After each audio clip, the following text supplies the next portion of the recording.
Let's Talk Mental Health podcast is sponsored by Torrance House Interiors East Kilbride. Concept by you, designed and managed by us.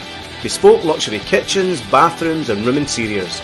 Contact us at info@torrancehouseinteriors.com or phone 07400 600 556.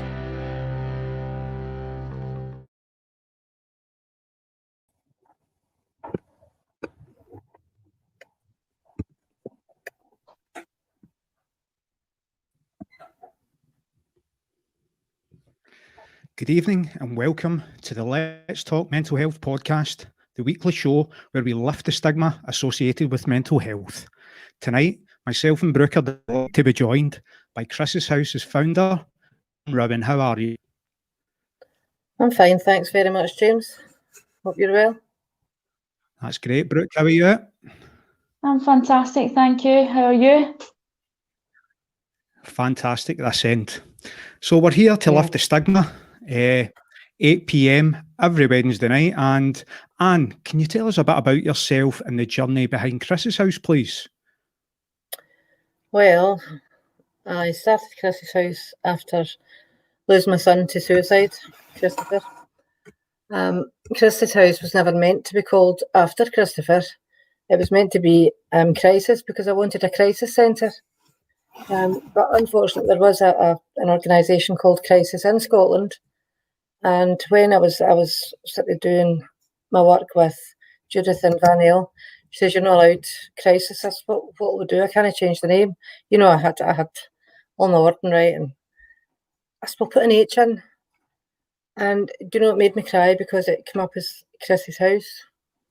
You know, and I thought that's meant to be. So it seems that it was always supposed to be that. It was. You know, even the girl, Judith, that was writing the Constitution with me. The two of us were crying. You know, we were crying. That's one of those moments, isn't it? That just is one of those moments. Well, Claire, there wasn't a dry eye anywhere because I'm like, oh my God, because I never wanted it to be about me.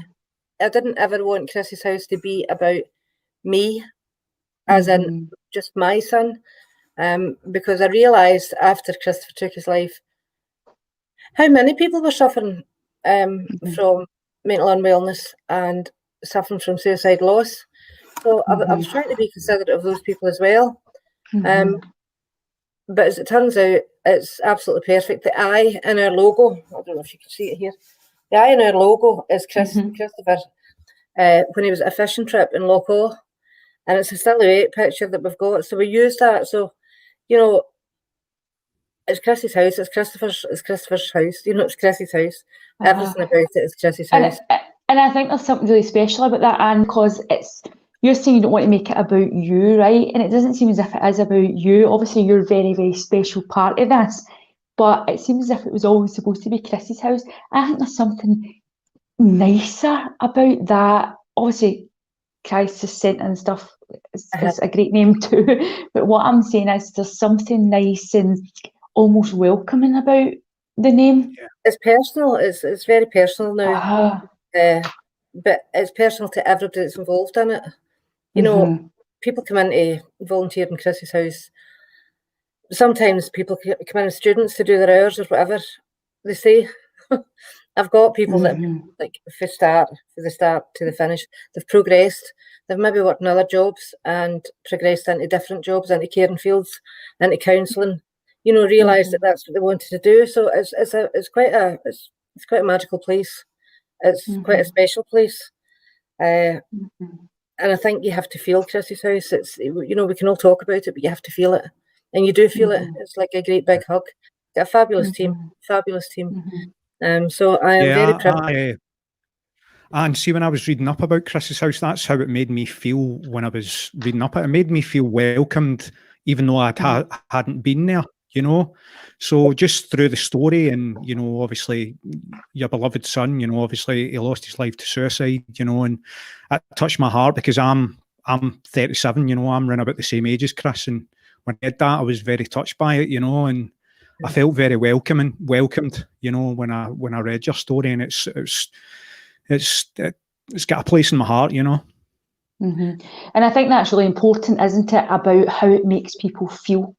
Yeah. Because you can't make feelings, right? You can't. When you feel, you feel. You know, when I was saying that was just one of the moments, you can almost feel like how it would have felt to just have been in that space. It was just something. It was very special. It's a very special moment, and I did a lot of crying. I do a lot of crying still. I still cry. Good. Crying's great. Crying's a cathartic release. I was crying yesterday. So it's good. It's all good to get it up now. I find it difficult to cry for myself. I cry for other people, In the middle of we can't work fully in Chris's house, and now we're working remotely because of COVID. But we're watching how COVID's affecting people as well. And we've got workers coming in now. Like we're refurbing the building while we're out. While it's out closed. And I was saying that to somebody yesterday. One of the workers said, "How do you do this? How do you do this every day?" They maybe hear me on the phone or whatever. I do it every day because I know it helps me to help somebody else. That helps me. That's my medicine. But people think I'm what could you say, cured? I'm not cured. There's times that I can be in the back office floor on my knees because people affect me. I do get affected. I'm not wood. I'm not stone. You're human. I'm very particular that people get cared for properly in Chris's house. There's people that you're always going to get people that are going to be upset. You'll always fit. You can't please everybody, but on the whole, I think our statistics and our records speak for themselves. The success of Chris's house. There's more success than there is loss. We have lost one or two people that we have taken really badly. But we will never forget them in Chris's house. They've got pictures in Chris's house of people because we love them too, Yeah. I love my volunteers. I love the people. I love seeing people coming in. I'll sit with any mother all day. They're broken. But much better than that. I love seeing them going out because when I see them going out, the difference is day and night. They feel the compassion in the building, and that's what our base is. Compassion. And I think what you touched on there is really, again, something that we all experience doing this job. We don't come into this job for nothing. We come in because we want to make a difference. Everybody comes in through certainly different routes and different pathways, which is what makes it so interesting, isn't it, to hear people's personal stories as to why they've come into it. But there is going to be, when you're working with people's emotions, but not just emotions, those deep, raw emotions sometimes that come from the root of trauma. If it doesn't impact you, then I would be concerned. Sometimes I can feel it heavy after sessions with people, especially if it's a really heavy topic that we're discussing. I might have to go and meditate for a while, or you just go, because the things that humans experience is so difficult at times, and we're not wooden. No, we're not. We're not. It's so. And sorry, Anna. Myself, I've got a life of poor mental health. So me and Brooke came up with this idea through her professional views, my kind of obviously my strength. Even this for me is a bit it's hard, but I love doing it because I love speaking about mental health. And to get you on here is fantastic and speak about this because we are touching on suicide, and we're touching on what this means to you. And Chris's house is a centre of help. That's exactly it. And you're saying, when people are coming in, you love seeing them coming out because some of them go out with a smile on their face. That they've been cared for, and it's all about love, and that's what I love. That's what I love about it. And I think it's great that you're coming on here. I have got a personal connection to suicide. Someone in my family we lost to suicide as well, so I can really connect and relate to what you're saying and the amazing work that you do. Obviously there's going to always be that time where it's just not enough for some people, and sadly I guess that's sometimes the reality of what we're dealing with, isn't it? And it does hit us hard because we come in with all this passion to help, and sometimes it's just not enough for the person as well. I know, but what more can people do? You know, everybody's people are so. You know, I believe that most suicides are impulse. You know, the people. You know, I don't agree with once they've made up their mind to do it, there's a calmness comes about them, and you know they've decided. So that's what they're doing. No, because you know I've seen the other side. I've seen people coming out of ICU. I've seen people with the burns on their neck. I've seen people with the bruising on their neck. People think they can't be helped, and that's when the impulse goes. You know, there's nothing can help me. But there's always something. There's always something can help. It might be an accumulative effort for all different agencies, whatever, without overload. But there's always something can help. There must be. We can never stop searching to find what the answer is to stop these suicide deaths. You know, it's horrible thought that somebody is so lonely and so broken that they think that's their only choice and the only way out. And I'm sorry, I do because when I'm talking here, I bring myself into my own space, and you know, it comes into my head. It comes into my head with Christopher. You know, how could he be so lonely when he was so loved? Which seems as if it's such the opposite end of the scales, isn't it? Also, and he loved, Christopher really loved his family, and he loved his son. You know, so if he'd have been thinking straight, he would never have done that. You know, if our families wouldn't do that to us, our friends wouldn't do that to us, if they were think they just think they're a burden. Do you know? And I get that. I see it a lot. Yeah. It's getting to convince people that they're not a burden, that they're entitled to be in this earth and live a life. You know, depression's another thing. You know, people think, you know, you can't get better for depression. You might never get better for depression. You might not get better for depression, but you can learn to manage it. You can learn to live with it and manage it and recognise it when it's there. That's what I do. That's what I do, Anne. I learn to manage my depression now. You know, I've accepted it and I've took it in. You know, and I'm able to cope nowadays. You know, when it comes on or about anxiety comes on, and you know, I feel great about that. That for me, that's a sense of achievement. You know, and it's fantastic. It's recognising, accepting you've got a condition, accepting that. You know, it's not making you different. It's making you who you are. It makes you who you are. And that's what we do in Chrissy's House. We take people, you know, people come in and say, oh, I've got borderline personality disorder. I'll say, well, just leave that at the door and I'll talk to you. I'm not talking to your personality disorder today. We'll talk to you as you are. You know, and I take people as they are. And I can imagine that's so... I guess that's a huge weight off people's shoulders. I get the same thing. A lot of people will come into sessions very much with labels. In particular, what's just came to my mind, if I have a child who has been labelled as something, quite often they hear this label and don't understand it, and then they start to see the world through this label. One child in particular actually just came to my mind that I worked with a number of years ago, and they had started saying, well, I can't do that, I've got ADHD. So they started seeing, because they'd heard a lot of... They had heard a lot of the adults using some of these explanations. So I guess you saying, well, just leave that at the door, just come in, still come in, just be you. And that's what gets the realness from people, isn't it? Yeah. It's I think sometimes labels are good to diagnose, you know, as a diagnostic tool to understand if you need medication, what type of medication, you know. But and whether they've got a label or whether they've not got a label, they are who they are. You know? And at the core, we're all the same, aren't we? We're just people that are looking for connection.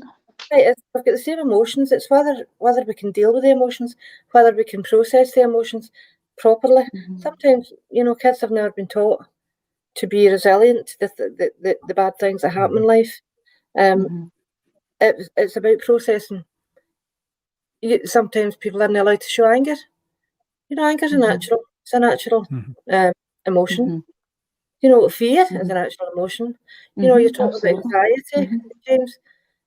Anxiety crying as well, you know. It's the crying and anxiety, yeah. Yep. So we all need a bit of anxiety. We all need a bit of adrenaline, you know, an adrenaline pump. But it's when it gets overly much, you get into anxiety attacks, you know, that can be pretty scary, you know, pretty scary and debilitating, very, very debilitating for some people. And people underestimate how serious anxiety is. You know, that actually debilitates people for their everyday life. You know, I think a lot of that now comes down to, I think it's very much overused.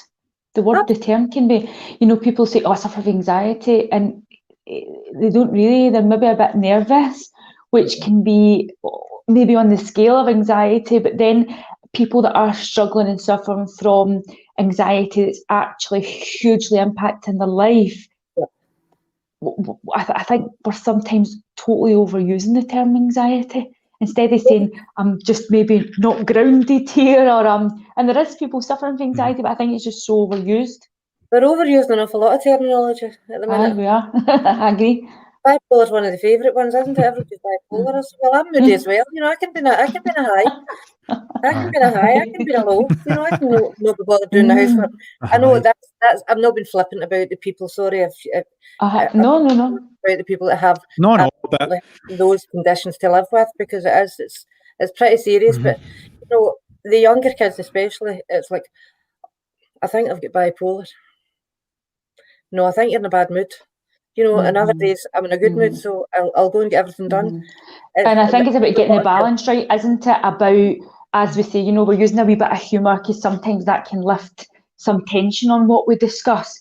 But I think it's about getting the balance right in terms of respecting those who are really struggling, but also ensuring that people aren't starting to label themselves as something that they might not have, which can then lead to. So, and I guess it's trying to get the balance right, isn't it? With fine line. Yeah, it's a fine line.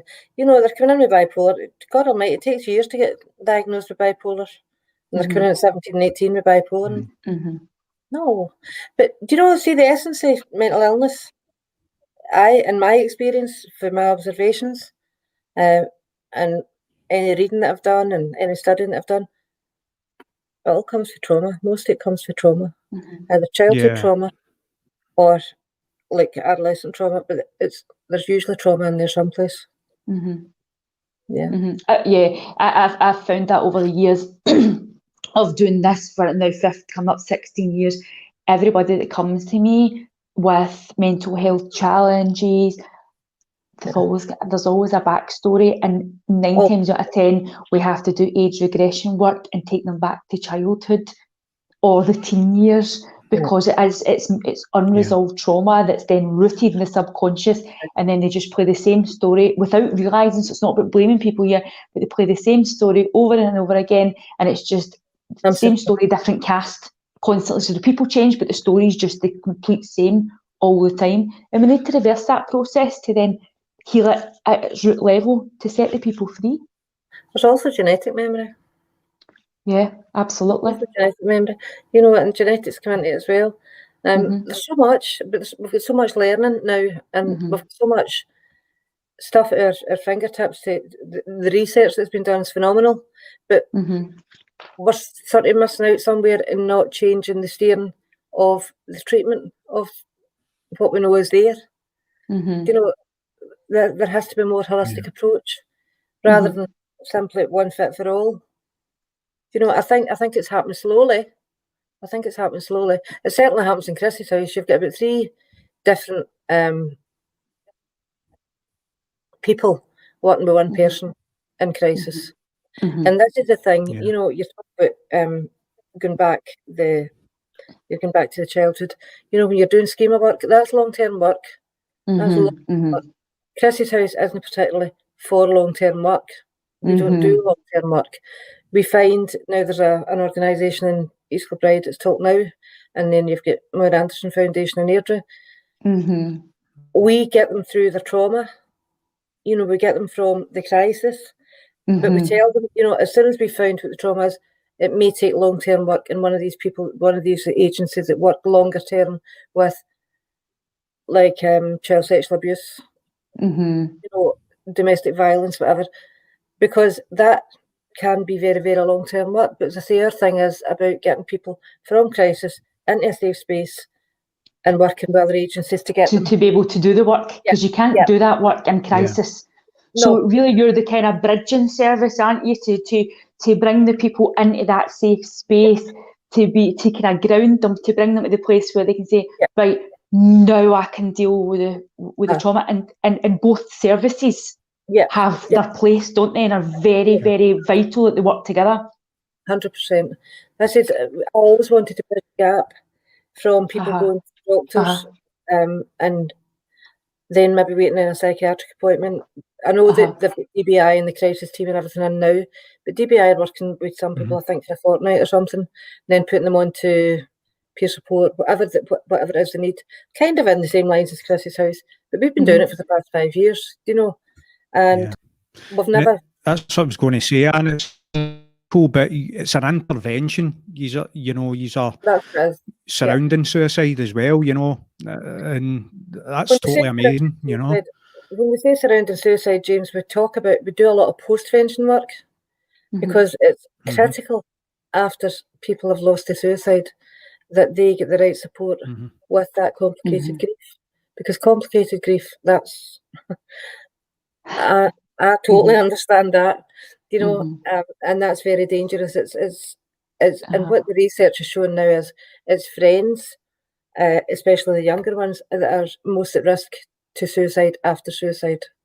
And if they red flags or they blind spots are not picked up on, that complicated grief, it just grows arms and legs and grows. So I guess I've just been studying grief and bereavement over the last 2 years, which it was very, very interesting just to find loads of different views on it, that some people think it's very linear, you need to go through 1 stage, 2 stage. And I think that's quite often when I was speaking to a lot of people about it, it's quite often the kind of collective understanding of it that we go through this process of number 1, stage 1, stage 2, because a lot of people say, oh yeah, there's that 5 stages of grief, but people don't account for the complicated grief or moving 1 step forward, 2 steps back. Here we go, back into that. So it's very much a forward, backwards journey, isn't it? It is. And then I'm 9 years on and I can still go back.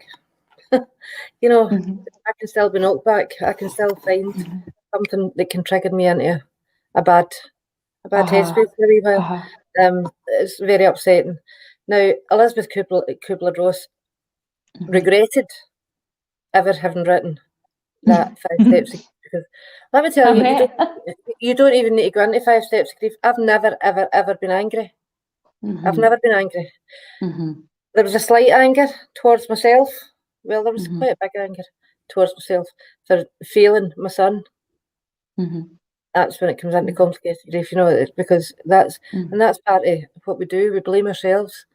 However, you don't necessarily have to do those 5 stages of grief. And if you've been through the 5 stages of grief in 2 years and you think that's you better, you're chatting, because it's not going to happen.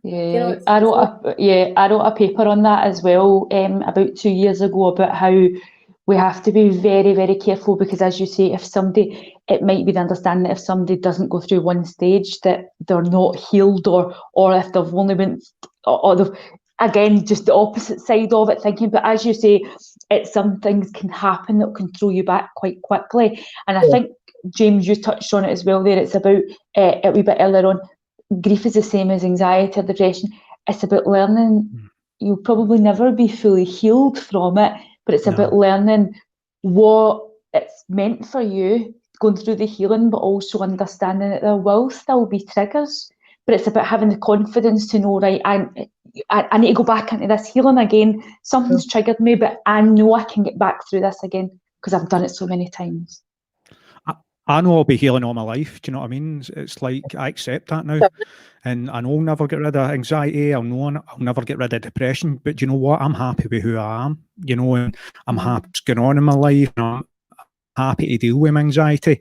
And touching on what we spoke about earlier. You know, for me, when I was working my last job, anxiety would debilitate me. It was really warm in my work, and what I found, I think I've said this to you before, Brooke, what I found is the heat getting to me would trigger my anxiety, and I would end up getting into the toilet. Do you know what I mean? And I would sit there for like an hour and no do any work. But I got over that. You know, I've been reading a lot, doing a lot of self-help, and you know, I changed even my diet. I've tried absolutely everything to combat anxiety. It's never going to be combated because it's always going to be there. So, you know, it's just dealing with it as, you know, what it's supposed to be, you know.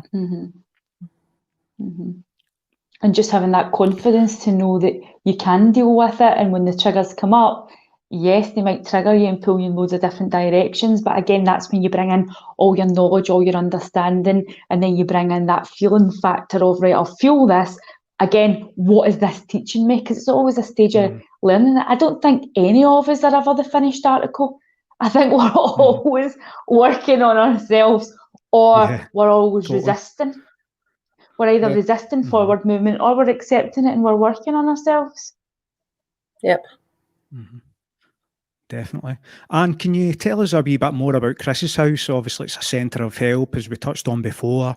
It's an intervention surrounding suicide. And, you know, I want to hear more about it, because for the people there that don't know, obviously we get some listeners at East Kilbride.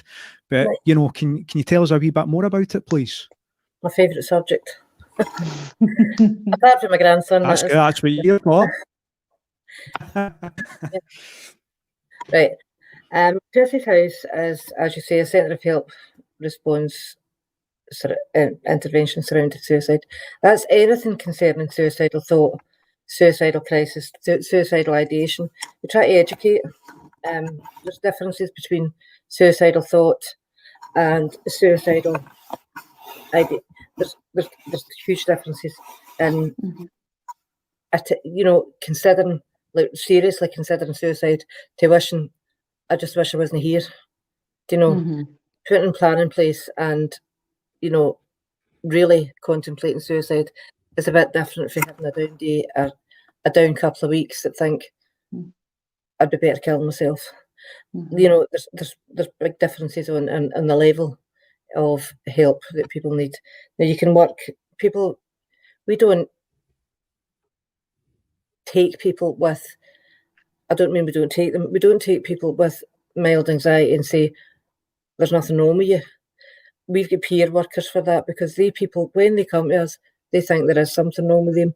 So their voice has to be heard. We have to hear these people. You know, we can triage them, and we know, you know, if they're seriously at risk. You know, they work, like the psychotherapists and stuff, they all work with hard skills stuff, you know, counters to but we work a lot with our gut as well. You know, we work an awful lot with our gut, and sometimes people are so lonely and so lacking in confidence that they just wish they weren't on this planet. So you sometimes need just a wee bit work on their confidence. Then you get the other ones that you're really battling. You're really, really battling. You're battling with the doctors. You're battling with CPNs. I don't mean you're fighting with them. You're battling with them as a team to get this guy or this woman through from where they've asked for help, to ensure that they come through that tunnel out on the other side, you know. So we do that. We work with, we're not medical. We're not medically trained at all. Although we've got nurses that do volunteer with us, but we're not a medical centre in any way. We do consider and we do suggest when people need to go, or we feel they need to see a doctor. But we always ask the question, have you been to your GP? No, I don't want it. I don't want it in my record. It's not about your record. It's what you might need. We try to encourage people to work with both services, you know, because medication isn't the panacea for good mental health. It takes a whole plethora of different approaches before you find the right approach to get to work and to get somebody to a place that they can believe in themselves and believe that they can handle their mind, you know, and what goes on in their mind, and untangle what's on in their mind. We work with psychotherapy, we work with CBT, we work with person-centred, but, you know, we've got a whole eclectic mix of counsellors. We also have student counsellors who work with sort of milder cases, but they still need a wee bit of support just the same. We work with holistic therapies when we're open. If somebody's getting counselling, they get Reiki as well, or like acupressure or reflexology. Some of the more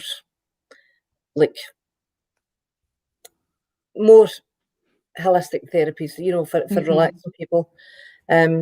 We've got a technique called havening that we use that isn't necessarily accepted widely in Britain yet. But it's a fabulous trauma therapy. It's a whole mixture of EMDR, tapping, human touch, but it's a neuroscience, and it's sort of diverting the neural pathways, and it's neurological. It's neurologically tested. It was doctors in America that brought the havening to Scotland, to Britain. That's a very, very good, effective therapy to get people out of their trauma. Yeah, tapping's great. I use tapping as well, and it's very, very powerful. I think it's very underrated, actually. It's very underrated, but this isn't just it's a whole host of stuff. You should look it up. The havening technique is a fabulous tool. As I say, we've got group work that goes on. We've got a men's group going on now. There can be 16 to 20 people in that men's group. On a Sunday, that men's group meet at Strathclyde Park at 11 o'clock, and I've got 3 or 4 facilitators down there, and they break up. Because of the COVID, obviously, we have to watch what we're doing. So we have to break up and stick to, adhere to the COVID rules. So we've got 4 facilitators down there to make sure these groups are all split while they're doing their walk. And if they need a one-to-one, after that, then they can, social distancing. We're using Zoom now for all the groups for lost to suicide. The women's group's on a Monday night. That's more NLP based. So we've got a whole load of stuff. We'll be starting a CBT group, I think, in January. But these are groups that we run all the time when we're open. So there's a lot of work goes on in Chris's house. There's a lot of work goes on behind the scenes. We've just had planning permission for an extension on our beautiful building, and we're going to do a social bike cafe, and that'll give people a sort of comfort area to come in and be associated if they ever know that they need to come into Chris's house. It's about the community, because we're very, very well supported by the community. We really are. It's overwhelming at times, and the companies that do, like Barrett West, Frontline Construction, they're huge big supporters. There's one man, Les Hutchison, he's a great big donor to Chris's house. So he came from Wishaw, but he lives in Barbados now. So lovely. No difference there. We're very, very lucky, but Wishaw's very lucky to have Chris's house. And that they talk about energy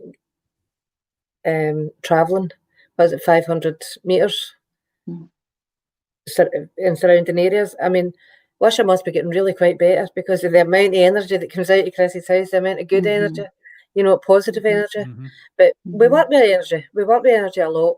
We do work with energy. If you're working with your gut and your vibe and things, and all of it's amazing to hear how many different therapies that you have in.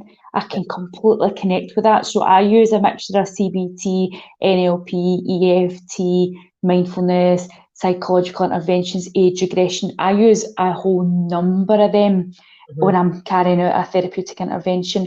And I strongly believe that's what works. Having that whole mix, because a one size fits all just is not going to work. You need to have loads of different tools in that bag to be able to pull on and draw on and mix in. That's what gets results. And what I just want to say is there is lots of great work going on at Chris's house, but I don't even think those words, lots of great work, even justify what's going on at Chris's house. No, I know, but how can you put it into words? You don't. You put it out in an energy. You can't. You can. And that's what it does. That's what it's all about. That's good. Energy's good.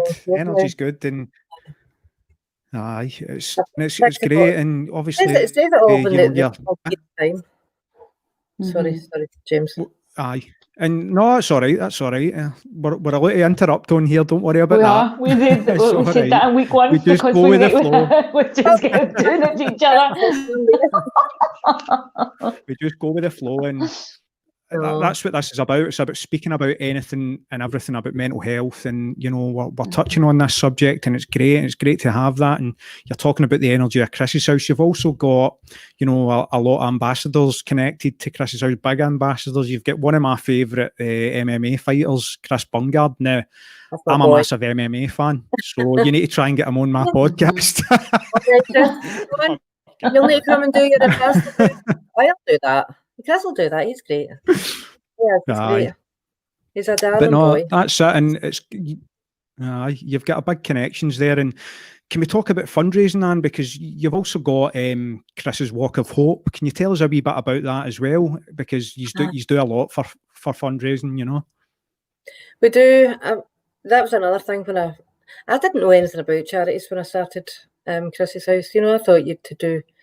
I didn't know about grants or funding or wasn't that bothered, I thought you had to get, if you wanted a charity, you go and do it yourself. So that's what I've done. I started walking under the banner of PETA, the Darkness into Light Walk. There's 100 and odd places worldwide do that on the same day at the same time every year. Now I started walking, but we were under the banner of PETA, so the money had to go to PETA in Ireland. And I had a word with PETA in the second year. After the second year, I said, look, why don't we send you a donation instead of you sending me a donation when we're doing all the work here in Glasgow and Midlothian? Or kind of work like that. So I'd rather still work under the banner of the Darkness into Light, but, I am not sending over everything that we're bringing into Glasgow and Scotland over to Ireland. Well, there's no other way of doing it as well. I'm going to have to go on my own. So that's what we did. We carried on. No bad feeling at all. So the Darkness into Light became the Walk of Hope because I didn't want to just plagiarise. I could have, because it's an Irish charity and a Scottish charity, but how to respect it as, we'll call it the Walk of Hope because it gets bigger every year. Like, I think last year it was about 2,000. I think the estimate, the tickets that were registered online were 1,700. But that's not counting the people that just didn't register. But what are you going to say to them? You've no paid your money. So we always knew, but I always felt as though I had to not depend on other people to run our charity. And I always said that, if we needed rent money, I would go out and do a car boot sale. To keep. I've never needed to go out and do a car boot sale. I probably need to get rid of some of my junk, but no. The Walk of Hope is it's a very, very cathartic, hugely cathartic walk. It's very emotional, very emotionally charged. But what an amount of peace. I don't know if you've watched any of the videos online you'll get it in Vimeo and on YouTube as well. See when you see people, there are people crying, but see when you see them walking in, the significance of they start in the darkness and they walk in through the light. When you see these people that have met friends in the road round, and there's people met friends for Fort William, they come down for Fort William, Edinburgh, everywhere, and they're still friends, and that's a yearly thing. That absolutely broke our heart because we couldn't do our walk this year. When do you normally do them? Is it the same time every year? May. The week before. And was it the first charity walk in Scotland, Anne? Was it? Yeah. Is that correct? Yeah, the first suicide. Aye, the first walk for suicide. Aye, it's memory. Aye. We walk in hope, we walk in memory. That's what we do. There's a memory tent. You should go in and look at some of the. Oh, I think we'll be there. We'll be there in May. It's our birthdays in May. Yeah, definitely. We'll be there. I'm panicking in case we can't get walking in May still. Because we're going to put the energy out there. We're going to bring it back to us. I did on Facebook. I said, right, I'm walking around Carfin Grotto. I live near Carfin. I don't know if you know Carfin Grotto, but it's a beautiful. No, but I'm going to go. It's a beautiful place. And I went and I slept in, and everybody's up there. I put in my Facebook, right, okay, we can't do the walk, but why don't you walk locally socially distance in your own area, just to do your 5K for Chris's house. You know, so we did that, and I put it on my Facebook. Well, half the country, I think, was up there waiting to kick off this walk, and I slept in. Oh, better late than never, Anne. Better late than never. So but that was lovely. It was a beautiful atmosphere that one. It was a beautiful, you know, in May this year. The weather was lovely. But you usually we usually walk round from the science centre in a big loop right back into the science centre, and we've got the choir there. We've got speakers there. People just embracing each other. People sharing their own stories. Over a cup of tea, a cup of coffee. It's a beautiful walk. it does. Do you know what? See, when you were talking about it earlier on, I was getting totally like goosebumps all over me, as if I could just totally, the way you were describing it, the energy that must be there. And as you say, the cathartic release for people just by being there. See, the first year be... was a couple of hundred people walked, right? And see, when I get in, honest to God, the people never turned up with a tent that we were supposed to have, right? So my husband and I were like Dale Boy, skip caps on, throwing t-shirts out the back of a van. Honest to God, you couldn't believe it. In fact, Rory O'Connor, I don't know if do you know Professor O'Connor? He works with the suicide lab. I'm not aware of that name. No. What about you, Brooke? No, I haven't. Sorry. Right. Rory. Well, he leads the suicide research in Glasgow University. And he comes to the walk, he actually mentioned in the last walk, he says, my God, when I think what we started with he said 50, but I think there was about 150 or nearly 200 people. But see that day when we walked in and we seen all these people, like these couple of hundred people, because you feel so alone in your grief. And you're standing and you're looking, and the tears are running down your face, especially if it's your first walk. The tears are running down your face to think, oh my God, how can all these people in this country be affected? And you actually see the volume in numbers that people are walking to pay tribute and honour to people that have either lost to suicide or have come through the other side of suicide attempts. It's very, very, very... See that as well, Anne. See an energy from a walk. It's such an amazing thing as well, you know, as well as feeling, you know, when you get the people there supporting you, you know, you just feel that energy off them. And me and Brooke, we speak about energy, don't we? Like all the time, and you know, we're quite big on that, so that's why we enjoy talking about it, you know. And bringing people together for that shared purpose as well. And I can imagine there was people there that were probably really nervous and maybe didn't speak to people, but just being in amongst that is so healing, isn't it? Well, I'm going to send out all the good energy for this to happen in May, and we'll be there. Well, we'll be there, right? We get there. And do you know, this year was actually the 75th anniversary of D-Day, and we were having like Debbie, one of my volunteers, she was up speaking. We were going to have Debbie up speaking to honour the vets as well that year, because it was quite special, and we had to get the Sky Bar to give all the people like lunch and breakfast in the Sky Bar. It was awful. It was terrible. It was a big, but do you know what? I'm going to tell you the truth. When COVID hit us and we had to shut down, I was sitting in the house. I had actually to go into antidepressants. My head ran away with me. We were going to lose Chris's house. Everything was going to be... Like, I went into catastrophising because I couldn't get to my work. You know, I'm okay now because I've been getting back into the office. I've been getting to do admin, because I wouldn't like to see us trying to manage the admin if we weren't allowed in. I hate admin. Oh goodness, I hate admin.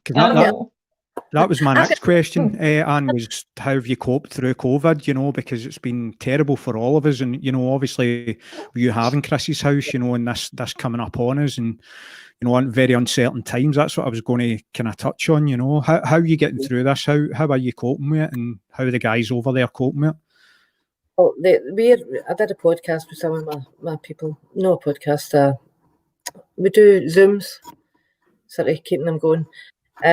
our volunteers, our counsellors are working either on Zoom or they're working by telecounselling, which is teaching them. And Brooke, if you're a counsellor, I don't know, actually, I never asked you, but if you're working in that field and you're used to working face to face, and you're having to then go on the phone, you're having to learn a whole new different skill set. Listen, using silences more. I was very fortunate that I've been doing a lot of video call, and I was doing face to face before this, but a lot of my stuff was on video call. So many people that I work with aren't in my location as well. So I work with people down south and overseas.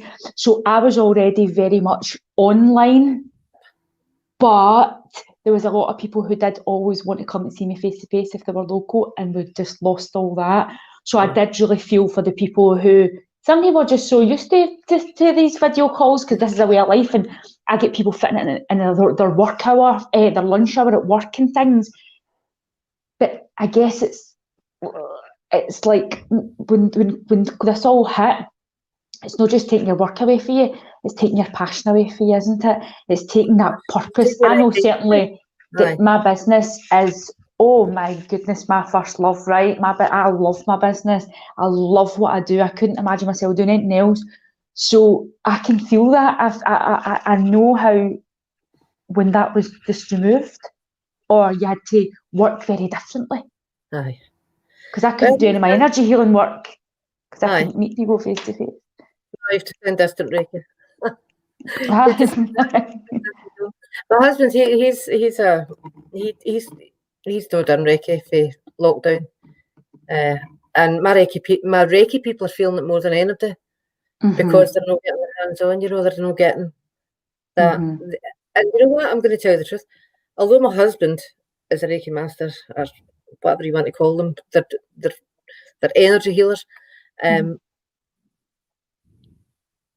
I don't take Reiki off Brian because he's always sending grace, he's always sending me his love, so it's no. But I'm missing getting up into my Chris's house bed. I said to the girls in the Zoom last week, I was, now listen, if any of you are putting in for your paperwork and I'm lying up in that bed, I'll not even tell anybody you come up there and just join me in that room. Just keep your mask up. Because I'm missing Reiki. I'm missing Reiki. Although I can self Reiki, but it's not quite the same as sharing energy with somebody else. No, you can do so much yourself, but you do need somebody else. It's like anything, you can do so much yourself, but you really need that somebody else sometimes just for you to just switch off and them to just flush all the nonsense out of you. I'm missing my team so much. So much. It's and with all the workmen, it's been good so much as Chris's house. We bought Chris's house in December, and we've been getting a whole refurb done, like bringing it up to the standard that it should be, that it deserves, that the people deserve, that the people that come into Chris's house deserve. Because these are the people that have put their money, their hands in their pocket and fundraised for us, and all that money's come back into charity. So we're refurbing this whole place. It's gorgeous. It really is beautiful. I'm quite chuffed with it. It's lovely. Good. So, I mean, that's what it's all about. I'm going to come up and get a wee cup of tea. Of course. I know. You come up and get a wee cup of tea. You need to let us know when we're allowed to come up. Oh, of course. Oh, I'm thinking to myself, I think our rooms are big enough, but I won't open without being allowed to open, but I think our rooms are big enough because it's a big Victorian building. I think we can get 2 meters, and we've got a plan. We've got a plan for opening when we're allowed to open. But I wouldn't put anybody's life at risk. I wouldn't consider it. COVID is real. Whether people want to go with their conspiracy theories, which, incidentally, people are actually getting mentally unstable. Thinking about what this COVID is doing. Is it a conspiracy theory? Are people lying to us? We're getting all that as well. But on the other hand, we've got people that are working with people that have lost people to COVID that couldn't. Yeah. Now, there's a young chap in Bells Hill. He's got a mental health class on a Sunday. His baby was a baby that was born 8 weeks prem, and at 2 weeks old took COVID in Wish General.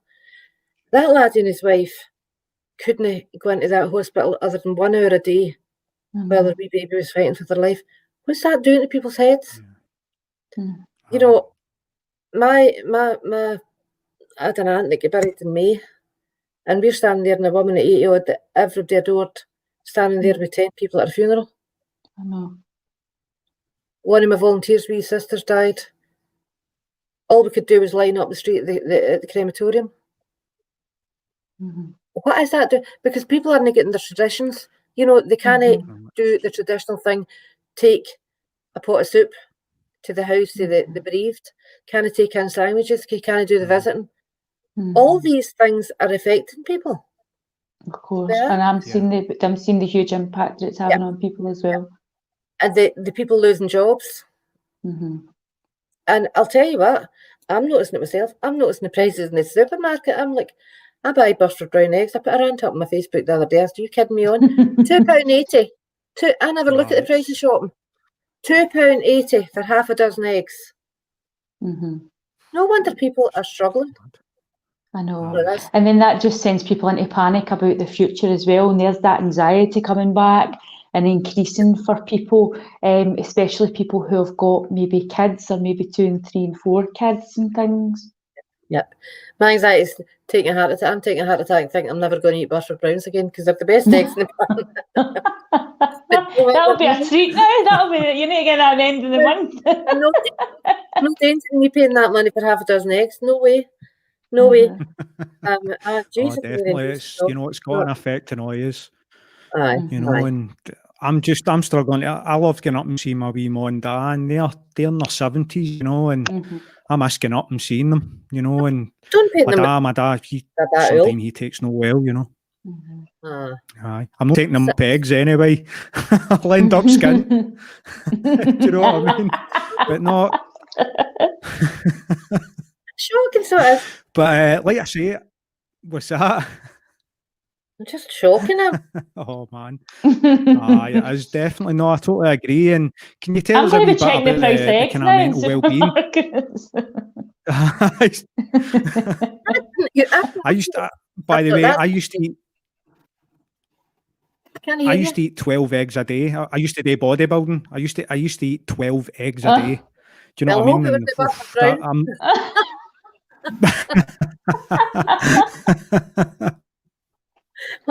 Oh man, I'm not getting near them again. But can you tell us a wee bit about the mental health and the mental well-being training you do at Chris's house, Sam? Yeah, that's Alice's job. You should get her on for that. I don't train people. All right. I'm not a trainer. No, Alice, we work in a lot of works. We work with various works, giving them mental health talks. I don't know where I'm away. I think I fell down. Where I'm there. I'm on the pillow, you see. Alice does training. We do safe talk. We can do assist. We do mental health awareness. We can't do any of them now. We're not even allowed to do safe talk now. It's mental well-being that we can do in Zoom that has been the latest one. We've got our own in-house training in Chris's house, as well as the recognised Lifelinks, Living Works, that's what it is, Living Works, that hold the licence for assist and safe talk. So we do open that up to the public. You know, all our volunteers are trained in it, but we also open up to the public when we've had a couple of new volunteers needing trained. We open up to the public, they come in. We work in prison, we work in factories, we work in industry, and go out and do training with these people and do mental wellness talks, mental wellness checks, if you like. So we're having to do that in Zoom now as well. I know. Just we're totally missing the human connection, aren't we? Because again, Zoom is a great way of doing it, but you can't beat getting so many people in a room. You can't get a hug. I know. I've not had a hug since January. Oh, I know. No. My wife doesn't hug me. Oh, James. Maybe she might after this. I'm kidding you on. She does. You're watching. I know you do. I'm kidding you on. Oh, man. Oh, no, my there's so many goodness. people trying to help. There is so many. And do you know what? Seeing this journey and this thing, this second bout of threat of closure, closing down society, it seems that we seem to be taking it worse than the first time. And the first time, like, I don't walk anywhere. The first time we were allowed out for an hour's walk, I'm marching out with my husband, quite the biscuit. Hello, I know. I put holes in 2 pairs of trainers because I walked so fast. Keep me out walking for Never mind dear eggs, I had to keep buying trainers. But, it was like you're walking out, you're passing people, and people are talking to people. The air seemed clean because the cars weren't in the road, and you're like, "Hi," you're walking by people, and you're people are fed up. People are saying, "Oh no, again, I have to say hi. How would they say hi to my neighbours that I don't want to talk to?" They're out clapping. I know, and it is obviously a serious thing, and we know there's a lot of people struggling, but sometimes humour is the best thing just to kind of lift that energy, isn't it? Yeah, there was something that took me just when before James started this tonight, I nearly started laughing, so there was something telling me we were going to have a good energy, and I thought, but hold this back, you can't have it starting and James just starts to welcome you and then start laughing. So we were always going to have a good energy tonight to discuss a very serious topic. Sorry, I can't stop now. You've got to have that. It's a serious topic, but do you know what? See if you can find some humour for yourself. Yeah, and of course. You're going to drown in that negative energy if you don't have some. Not about any. It's no good to laugh at someone. It's good to laugh with people and laugh with someone, but you should never ever laugh at anyone. It's one of my pet hates. You just don't. You just don't. But and I think you can tell the difference, certainly, can't you? And it's good to have us try to just hold this laugh. And it's like when you're at school, you've been told not to laugh, and everything becomes so funny because you're not supposed to laugh. But it is, and that is a serious thing, isn't it? It's about laughing as a community. I think we need to do stuff I think my pals are going to go nuts if they lock us down again, because I'll be right back in there with the Zoom quizzes. Come on, everybody. They were getting driven mental with me. But I think it's about, just bringing or trying to. I know I've seen a lot of people speaking about the Christmas trees and stuff this week. But I think as a community, we have got that dread of, oh my goodness, please not again. But there's also this, I feel as if there's this kind of, people are being a bit upbeat of saying, do you know what? No, let's bring in good spirit. Let's try and get through this together. Let's try and laugh. Let's try and get the Christmas movies on. And can you imagine the people that were sitting there saying, thank God Christmas is cancelled? So many people hate Christmas because mental health and mental health. It's what people's expectations of other people are for Christmas. It might be a bit of relief for some people in society that it's a case that they're allowed to opt out. Yeah, they're allowed to opt out. I'll not be opting out of nothing. I'll just be in it. My grandson stayed with me. His mum wasn't well at the start of the first lockdown, so I had him for about 3 weeks. It was great, and I couldn't. And I'm usually photobombing with this Wayne, this boy, this golden boy that I've got on, and I couldn't. I couldn't even put a picture of the Wayne up for feeling guilty for other people not seeing their grandchildren. That's awful. Everybody knows. Everybody loves them. But that's so bad, and it's. Can you imagine all these wee new babies that if they see actually somebody's full face, they're not going to know what they're looking at. But thank God Wayne's read people's eyes, because they're back used to seeing all these masks. I know. Society's changed, and some people cannot cope with the change, so they're becoming mentally unwell. You know, the uncertainty is causing mental instability. It's not that we're living in this generation, you know, that we've got social media available to us, and for a lot of people say it's got, you know, it's a lot of negativity surrounds it, but thank God it's here right now, because we can do that. Although we can't connect with people, you know, we can at least can communicate with them over Zoom and over things like this, and it's great to kind of have that, because it would be a lonely place, wouldn't it? You know. Aye, I mean, it would be a completely different kettle of fish if we didn't have this. But you know, I think it's the kind of the case of birthday feathers. You see the odd negative post in your social media. On the whole, the people that I've got in my social media, the people you've got probably in your social media, they're the half-glass full people anyway.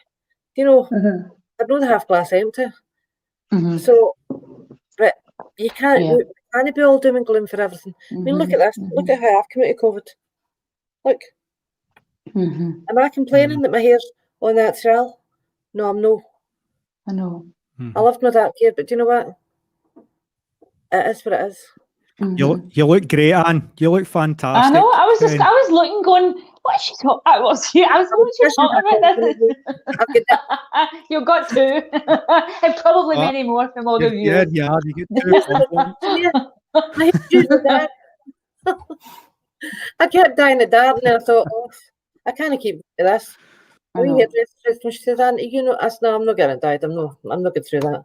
I'll save myself a fortune. I'll just leave it. But I mean, I had dark hair, and it was always a regret that my hair started going grey and I had to dye it. But I've got used to that now. My big man's the same. He's been white-haired at 30, so he's still white. And you, like I say, you're an absolute hero. You've done a lot of good, and you know the story. Yeah, whether you like it or not, you are, and we're saying that on here. You're a hero. What's that? I'll roll my eyes at you if you get these eyes rolled at you. No, don't you worry about that. And you know, and we Chris's just know, house and it comes to May. When it comes to May, we're going to do what we know with phone you early to wake you up, so there's no sleeping in. Usually, see, that was the problem. Usually, I'm up on the Friday morning, and that's me right through to the Saturday morning. But because it wasn't the big walk, I hadn't to go in and like sort out things and see that everybody's okay. So I'll just toddle up thereafter. I'll go for a sleep and get up. That's amazing. I know it is. We want to go. We'll be there, won't we? If it goes ahead in May, we'll come along with. You know, we'll support you, because we think you're doing absolutely amazing things in your community, and you know this is all for a good cause. And we've got you on here. We can only thank you. You know, I can't thank you enough for coming on here. And you know, I was going to ask, is there anybody you want to shout out, Anne, or you know, like friends, family, people at Chris's house? You know, my whole team. They're priceless. They're absolutely priceless. My whole team, all our guests, because we call people guests. They're not clients. They're not patients. They're guests because they come into our house and they're guests. Just know that, you know, we're still here. We're still working. We're doing everything we can to get back up. I just want to thank everybody that supported us. All. There's too many to name. But the beautiful people that do support us, that follow us. The big man there. Is he there? He's not coming to say hello. Is he there? Well, we'll say hello to him. Hi. Hi there. It's Tarzan onesie on.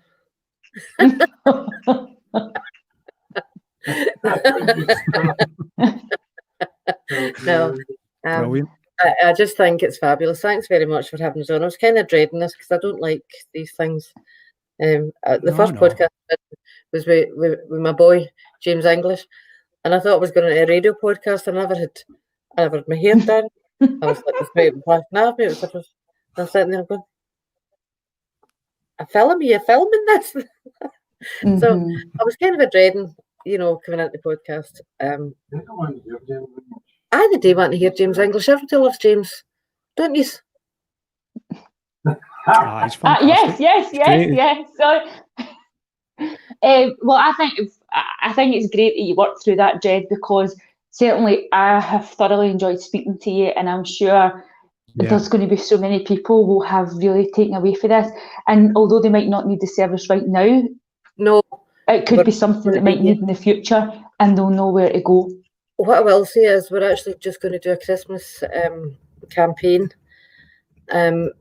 for buy a brick, a memory brick. Because we're building the cafe, we're kind of using it as a capital appeal to buy a brick in memory of a loved one. And one whole wall of the cafe is going to be started off with yellow bricks. See, like you get in the football stadium. So people will be able to buy a brick. Lovely. And that'll help fund the building of the cafe. It's not even a cafe, it's a studio. There'll be a lot of memories. Aye, a lot of memories in that as well, Anne, you know. It's going to be there forever. You know, it's a beautiful building. The work's getting done. It's lovely. So that's something that'll be ongoing as well. But we'll launch it for Christmas. There's other stuff that we're doing behind the scenes, but there's no stuff that we shout about. We quietly do work and help other people out with our catchment. But our main concern is stop suicide, because nobody has to die by suicide. There's no need. There's always help. People will always sit with you. People will sit as long as it takes. You know, that's on that serious note. We'll always try. We'll always try our best. Takes two. Takes a person to try as well. But we'll do everything that we can.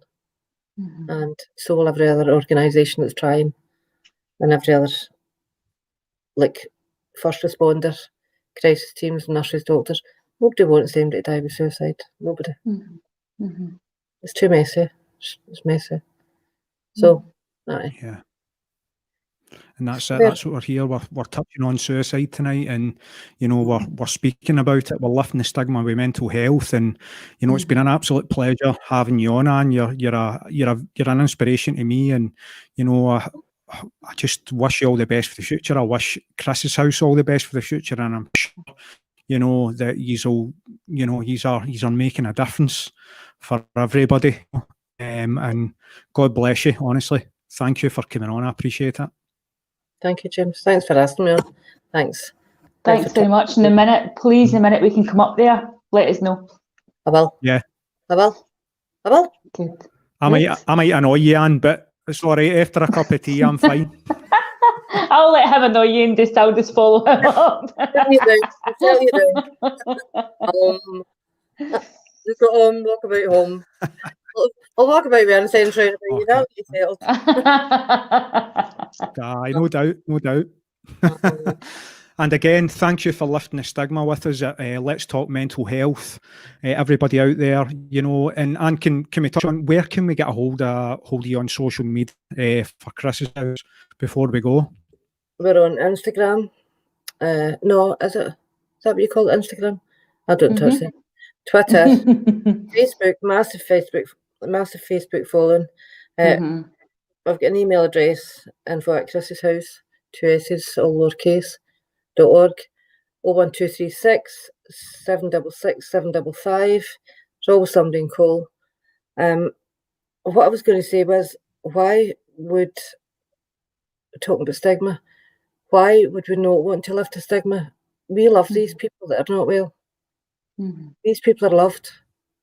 Why be ashamed? If they've got other kind of illness, you're not going to be ashamed of that. But don't ever stigmatise somebody because of their mental health or mental ill health. We've all got mental health. So I raise the bar and say no. It's not acceptable to stigmatise, discriminate or marginalise people because they've got poor mental health. As human beings. And it makes me angry because it can hit anybody at any time. Yeah, of course. One bad day, you can lose your job, you can lose your house, You can lose a member of your family. You can be in an accident. Any of that can trigger the road to poor mental health. You know, so aye. No stigma here. Yeah. Right. That's a great note to finish on. That was Absolutely. absolutely fantastic. Thank you for sharing your story, Anne, and thank you for talking about Chris's house. We've been Let's Talk Mental Health. Thank you for lifting the stigma with us, and God bless. Let's Talk Mental Health podcast is sponsored by Torrance House Interiors, East Kilbride. Concept by you, designed and managed by us.